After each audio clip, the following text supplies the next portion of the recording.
Ayan. Ito yung pagkain nila sa Madam Violet. Nahandaan nila na festa. Ito yung lahat. Wow naman. Nice. Nahanda nila guys. Ito yung nahanda nila na festa na nila. Pista ng Kalesa, Pangasinan. Ito yung nakikipagpunsano kami. So yun, aalis na kami.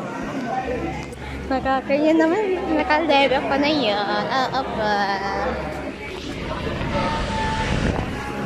Yun, aalis na kami.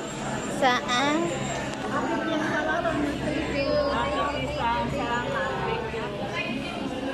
Ate Yeye, happy Pista po. Bye!